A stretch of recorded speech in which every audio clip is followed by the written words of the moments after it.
आज के इस वीडियो में एनोवेंस में पैरामीटर कैसे सेट करते हैं और टर्मिनल से कौन कौन सा कनेक्शन करना है और कौन कौन सा पॉइंट यूज करना सब बताऊंगा मैं इस ड्राइव का।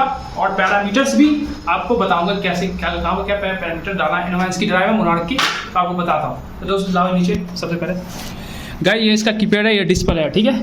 यहाँ पे एलईडी जलेगी तो फ्रिक्वेंसी बताएगी, यहाँ पे जलेगी तो एम्पियर, यहाँ पे जलेगी तो वोल्टेज, ठीक है। रन का status, local remote, forward reverse, tuning और नॉर्मल।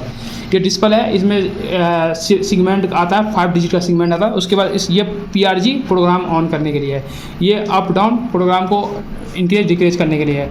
उसके बाद क्विक मेथड अलग ऑप्शन है, इसका कोई यूज़ नहीं है अपने इसमें। उसके बाद इंटर किसी प्रोग्राम को ग्रुप में जाने के लिए, ग्रुप को सेट करने के लिए है। ये शिफ्ट का बटन है, जैसे अगर 5 डिजिट है उसको 500 करना चाहते हो तो स्टार्टिंग वाला डिजिट पर शिफ्ट करके 5 कर दो, तो इसी तरह होता है। ये आपको हेल्प करेगा लार्ज नंबर में जाने के लिए। उसके बाद रन स्टॉप अब मल्टी फंक्शन होता है, तो इसका मैं कुछ इसका भी यूज़ है। रन स्टॉप का हम यूज़ करिए कीपैड से, रन और स्टॉप। उसके बाद यहाँ पे आता है, तो ये कीपैड लगाने के लिए, कीपैड लगा के आप यहाँ से कम्युनिकेट करके, देखो कीपैड लगाने वाला है, कीपैड लगा सकते हैं यहाँ से।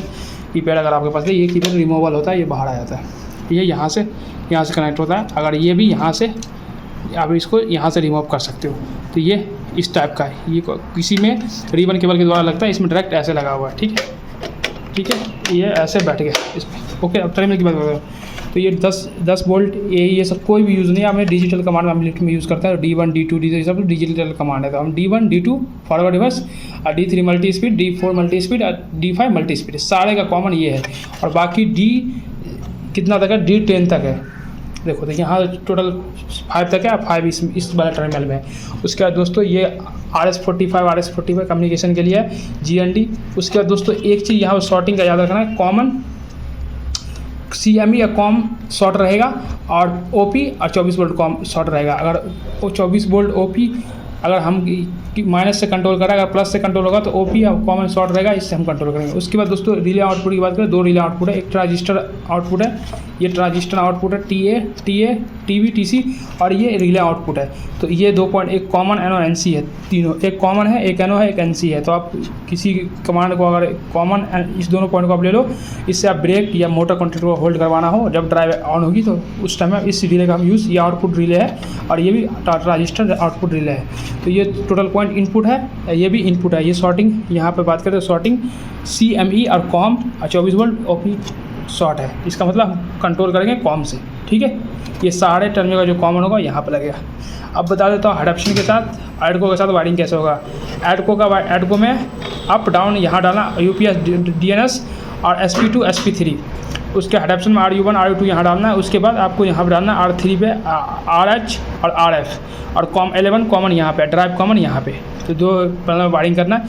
उसके बाद दोस्तों इसकी बात करें पावर की, तो 3 फेज वायरिंग यहाँ पर RST इस पर 3 फेज वायरिंग होगा। और ये टर्मिनल यूज नहीं होगा, इसमें आपको यूज़ करना है ये प्लस, और लास्ट में दिखाओ PV, ये यहाँ पे DVR का कनेक्शन होगा, यहाँ पे DVR का कनेक्शन हम करेंगे। उसके बाद तीनों UVW है, ये मोटर के कनेक्शन के लिए, जो मोटर को कनेक्शन देगा, पावर वायरिंग और कंट्रोल वायरिंग। ओके दोस्तों, तो कैसा लगा मेरा वीडियो?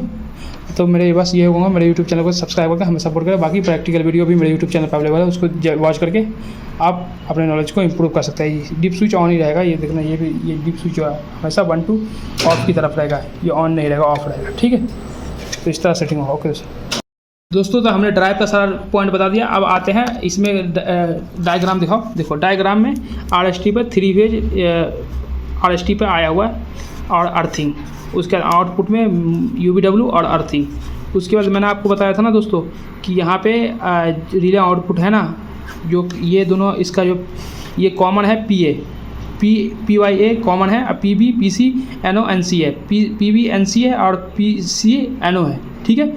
उसके बाद दोस्तों ये अपना ब्रेक कॉन्टेक्टर, ब्रेक खोलने के लिए हम इसका 2 पॉइंट यूज़ करेंगे। हमने बताया था आपको, देखो ये कॉमन है, ये PB, ये NC है, ये NO है। तो हम ये दोनों पॉइंट यूज़ कर रहे हैं ब्रेक खोलने के लिए, जो यहाँ पे बताया गया है, ठीक है। डिजिटल कमांड की बात करें, D1 से लेके D10 तक है, सारे का कॉमन ये होगा। अगर ठीक है दोस्तों, तो आप इसमें देखो, यहाँ पे हमने up and down, high speed, slow speed, inspection speed, ये कमांड, इसको हमने यूज़ नहीं किया। IGBT इनेबल, ठीक है, इसको हमने यूज़ नहीं किया। कॉमन हमने बस 1 से लेके कितना तक 5 तक यूज़ किया। और अदर टर्मिनल की हमें रिक्वायरमेंट नहीं पड़ी, क्योंकि हमें 3-4 स्पीड में चला था। DVR की कनेक्शन हमने बताया था, प्लस और पीबी जो यहाँ पे है, दिखाओ, प्लस और पीबी जो कनेक्शन करना है। और हमने बताया D1 से लेकर D5 तक की हमें ज़रूरत पड़ती है, इतनी ही कमांड हमें ज़रूरत पड़ती है। ये कमांड हमें रिक्वायरमेंट नहीं पड़ती है, बस हमें टोटल 2 डायरेक्शन और 3 मल्टी कमांड, एक कॉमन, तो इसका हम यूज़ नहीं करते, इसी को यूज़ करते हैं। बस रिले आउटपुट के लिए और मोटर कॉन्ट्रैक्टर का लगाना है तो ब्रेक यहाँ लगा दो, मोटर यहाँ लगा दो, पैरामीटर के अकॉर्डिंग। ठीक, ये देखो ये और ये पैरामीटर के अकॉर्डिंग ही आउटपुट होगा। ये देखो T/A इसमें भी सेम है, T/A कॉमन, इसमें भी T/PA कॉमन। ठीक है, तो ये 2 रिले आउटपुट है, 2 ये ट्रांजिस्टर आउटपुट है, ये रिले आउटपुट है। आ जाओ, उसके बाद नेक्स्ट देखते हैं। ये बता रहा TATC, ये ट्रांजिस्टर आउटपुट है। तो आप इसमें 2 ऑप्शन होता है। इसमें अगर इसमें बता रहा है कि ये रिले आउटपुट है, ट्रांजिस्टर आउटपुट भी होता है, रिले आउटपुट भी होता है। इसमें अभी ये आपको देखना पड़ेगा डायग्राम बता रहा है रिले आउटपुट है और ये ट्रांजिस्टर आउटपुट होता है। अब उसके बाद दोस्तों स्पीड की इसकी पैरामीटर की बात करें तो अब मोटर का पैरामीटर कैसे डालना है। पैरामीटर F1 का ग्रुप, F1 में किलोवाट, 2 में वोल्टेज, 3 में एम्पियर और 4 में फ्रीक्वेंसी और 5 में RPM। उसके बाद दोस्तों अब उसके बाद जो पॉइंट्स होता है D1 D2 को डिफाइन करने के लिए अब करना क्या, P4 के 0 0 में 1 करोगे तो वो क्या हो जाएगा D1 फॉरवर्ड, P4 के 0 2 में 2 कर दोगे तो D2 क्या हो जाएगा रिवर्स।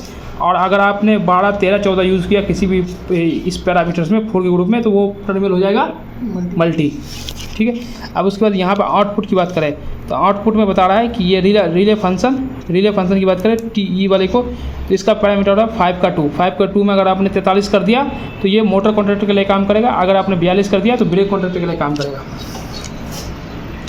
अगर आपने इस ग्रुप में ग्रुप ये 5 के 2 में अगर आपने 43 कर दिया तो ये मोटर कॉन्ट्रैक्टर के लिए काम करेगा, अगर 42 कर दिया तो ये ब्रेक के लिए काम करेगा। ठीक है, उसी तरह इस वाले की बात करें 5 के 3 में अगर 42 कर दिया तो ब्रेक कॉन्ट्रैक्टर के लिए काम करेगा, और 43 कर दिया तो मोटर के लिए काम करेगा।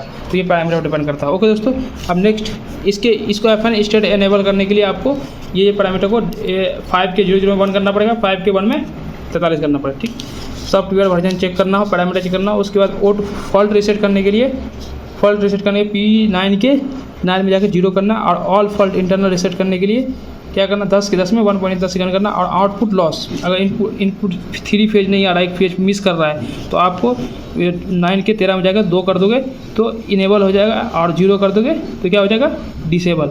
अगर फेज 1 मिस भी गया तब भी लिफ्ट चलेगी।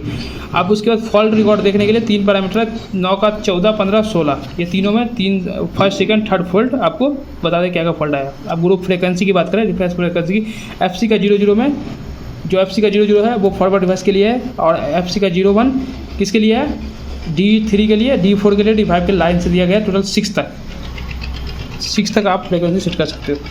उसके बाद दोस्तों अब यहाँ पे एक अलग फंक्शन दिया गया। उसके बाद पासवर्ड की बात करें PF के 0 0 में आप पासवर्ड सेटिंग कर सकते हो, 0 कर दो नो ऑपरेशन, 1 कर दो इसमें PF में अब यूज़र पासवर्ड डाल सकते हो 5 अंक डिजिट से, जो अपना करना कर दो। उसके PF के 0 1 में नो ऑपरेशन रीस्टार्ट फैक्ट्री, और उसके बाद डाउन करो ना, दिखाओ ना down, setting accepted to motor parameter and clear all record. तो इस तरह आप यहाँ से भी रिसेट ये इसका इनिशियल पैरामीटर को ऑपरेट कर सकते हो, PF का 0 1, और उसके बाद यहाँ पे यूज़र है PF का 0 0 यूज़र पासवर्ड आप लगा सकते हो इसमें पासवर्ड।